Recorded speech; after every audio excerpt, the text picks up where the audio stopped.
Hi అందరికీ welcome back to my channel Nasri diaries. ఈరోజు మనం చేసుకోబోయే రెసిపీ ఎగ్ మసాలా కర్రీ.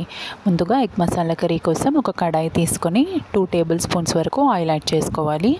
అందులో ఒక 3 మీడియం సైజ్ ఆనియన్స్ కట్ చేసుకొని ఫ్రై చేసుకోవాలి.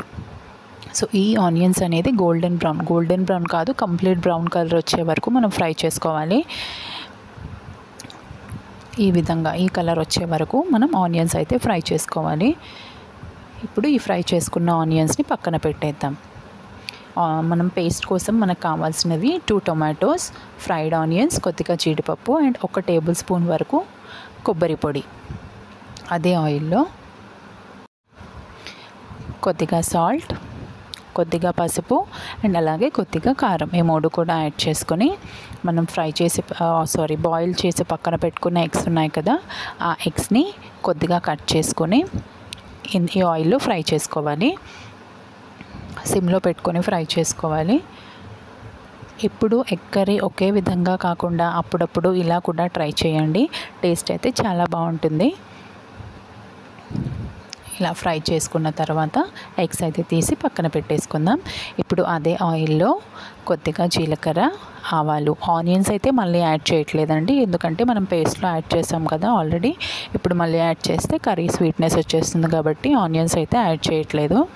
కొద్దిగా ఆవాలు, జీలకర్ర అలాగే కరివేపాకు వేసి అది కొద్దిగా ఫ్రై అయ్యాక మనం ప్రిపేర్ చేసి పెట్టుకున్న పేస్ట్ ఉంది కదా, ఆ పేస్ట్ అయితే ఇందులో కలిపేయాలి. పేస్ట్ ఇందులో వేసిన తర్వాత సిమ్లో పెట్టుకొని కాస్త కలుపుకోవాలి. అండ్ ఇందులో తగినంత కారం, తగినంత ఉప్పు 2 కూడా మళ్ళీ యాడ్ చేసుకోండి. ఇది వేసిన తర్వాత ఇలా బాయిల్ అవుతుంది కదా, ఇప్పుడు కారం కూడా యాడ్ చేసేద్దాం. అండ్ అలాగే కొద్దిగా ధనియా పౌడర్, ఈ 3 కూడా యాడ్ చేసిన తర్వాత ఇది కాస్త దగ్గర అవ్వనివ్వాలి, ఎందుకంటే మనం ఇందులో టొమాటోస్ కూడా వేసాం కదా, పచ్చి వాసన అంతా కూడా పోవాలి. ఇప్పుడు ధనియా పౌడర్ యాడ్ చేసిన తర్వాత ఒకసారి కలుపుకోండి. కలుపుకున్న తర్వాత ఇందులోనే గరం మసాలా పౌడర్ కూడా యాడ్ చేసేసుకుందాం. ఇది బాగా దగ్గర అయిపోయింది కదా, ఇప్పుడు మనం ఇందులో ఫ్రై చేసి పెట్టుకున్న ఎగ్స్ని వేసేద్దాం. ఎగ్స్ వేసాక సిమ్లో పెట్టుకొని కాస్త ఉడకనివ్వండి, ఎందుకంటే ఆ ఫ్లేవర్స్ అన్నీ కూడా ఎగ్స్కి బాగా పట్టేటట్టు ఉడికించుకోవాలి. ఇలా ఆల్మోస్ట్ దగ్గరకు అయితే అయిపోయింది కదా, ఇప్పుడు లాస్ట్లో మనం గరం మసాలా పౌడర్ అయితే యాడ్ చేసేద్దాం.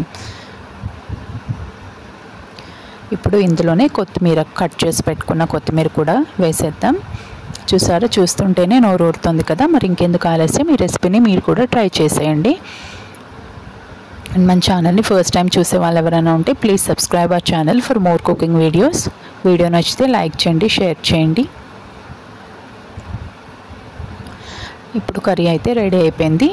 సర్వింగ్ బౌల్లోకి తీసేసుకుందాం. Tasty egg masala curry ready.